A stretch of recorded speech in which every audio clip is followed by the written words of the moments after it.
एक गांव के कोने में एक गरीब किसान अपनी अंधी बेटी के साथ रहता था। उसकी बेटी सुरभि अंधी होने के बावजूद अपने गीत से सबका मन जीत लेती थी।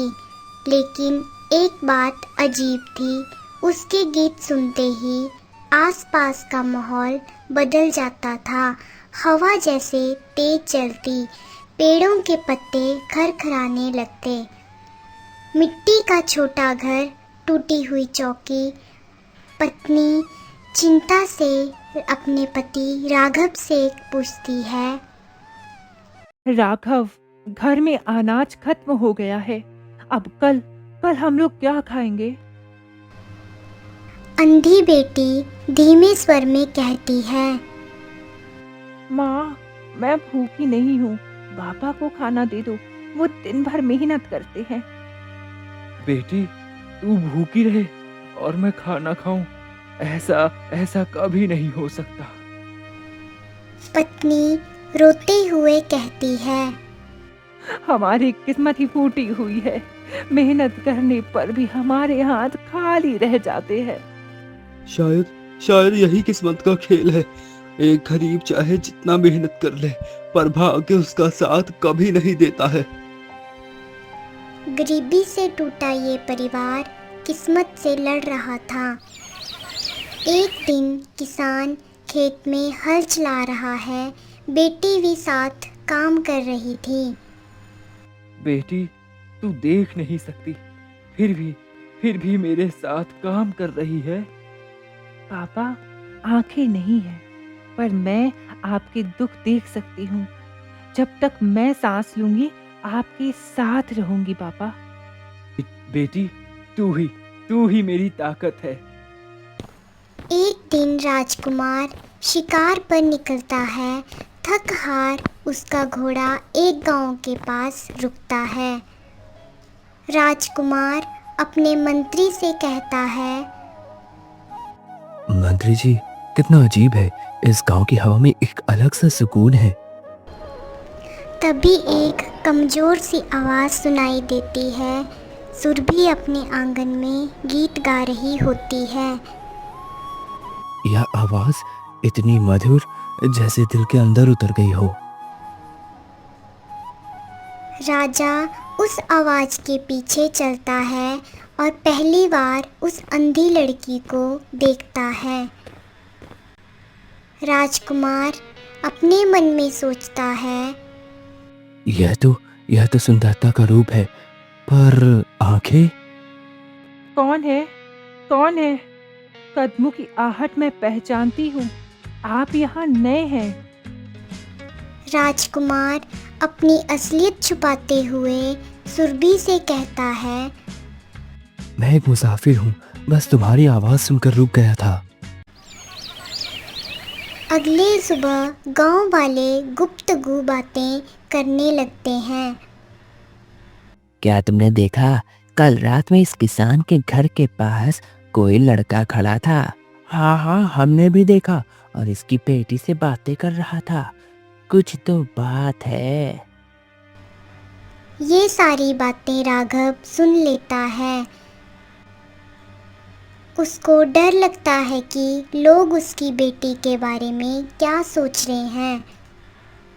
मुझे डर लग रहा है, कोई अमीर आदमी हमारी बेटी को सिर्फ तमाशा न समझ ले, और गांव वाले भी हमारी बेटी के बारे में बुरा भला बोल रहे हैं, कुछ न कुछ कह रहे हैं। हाँ जी, हमारी बेटी तो दिल से मासूम है। लोग इसका फायदा भी उठा सकते हैं। बाबा, माँ, वो मुसाफिर अलग था। उसकी आवाज में झूठ नहीं था। राजकुमार महल में राजा से कहता है, पिताजी, मैंने गांव में एक लड़की देखी है। वह अंधी है, पर दिल की रोशनी से सब देखती है। मैं उसे विवाह करना चाहता हूँ। क्या? एक हमारे राजघराने का वारिस एक गरीब किसान की अंधी बेटी से विवाह करेगा? हाँ पिताजी, वही लड़की मेरे दिल को भा गई है। यह नामुमकिन है। राजघराने की इज्जत मिट्टी में मिल जाएगी। इज्जत इज्जत झूठे घमंड से नहीं, सच्चाई और साहस से बनती है पिताजी। इतना कहकर राजकुमार वहां से चला जाता है। यह नामुमकिन है। मैं उस किसान को सजा दूंगा जिसने मेरे बेटे को मोहित किया है। राजा का क्रोध अब उस गरीब परिवार पर टूटने वाला था। अगले दिन राजा सैनिकों को किसान के घर भेजता है। सैनिक घर तोड़ते हैं। पत्नी डरकर बेटी को गले लगाती है। सुनो किसान, तुम पर महल से गेहूं चोरी करने के इल्जाम है। तुम्हें राजा ने बुलाया है। ये झूठ है। मेरा पति ईमानदार है। पापा, क्या हमें घर से निकाल दिया जाएगा? राजा का आदेश है, तुम्हें गांव से निकाल दिया जाए। हे भगवान, हमारी किस्मत इतनी खराब क्यों है? तभी राजकुमार किसान के घर आ जाता है। रुको, राजा का आदेश? राजा का आदेश गलत है। यह परिवार तो निर्दोष है। बेटा, तुम हमारी मदद क्यों कर रहे हो? हम तो गरीब हैं बेटा। गरीब वो नहीं है जो धनहीन है। गरीब वो है जिसके दिल में सच्चाई ना हो, और आप सबसे अमीर इंसान हैं। राजकुमार और किसान का परिवार महल जाता है और राजकुमार क्रोधित होकर राजा को बोलता है। पिताजी, आपने इस परिवार पर झूठा इल्जाम बनाया, उन पर झूठा इल्जाम लगाया। असली चोरी तो वो है जो आपने उनकी इज्जत के साथ की है। राजा सोच में पड़ जाता है और कहता है, बेटी, आज मुझे एहसास हुआ है कि असली दौलत सोना, चांदी, हीरा यह सब नहीं है, बल्कि एक सच्चा दिल है। कुछ दिनों बाद राजकुमार किसान के घर आता है। काका, आपकी बेटी मेरी नजर में सबसे ज्यादा कीमती रत्न है और मैं उससे विवाह करना चाहता हूँ।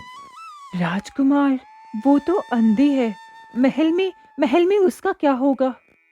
नहीं माँ, मैं राजमहल के लायक नहीं हूँ। तुम्हारे पास आंखें नहीं, लेकिन दिल की सच्चाई है, और वही मेरी किस्मत है। राजकुमार बेटी का हाथ पकड़कर कहता है, आज से यह परिवार मेरा परिवार है। राघव, देखो, हमारी बेटी की किस्मत बदल गई है। राघव की आंखों में आंसू आ जाते हैं। यह किस्मत का खेल नहीं है, यह हमारी मेहनत और बेटी की सच्चाई की जीत है। कभी कभी किस्मत हमें आजमाती है, पर सच्चाई और साहस से जीने वाले हमेशा जीतते हैं। यही है किस्मत का खेल।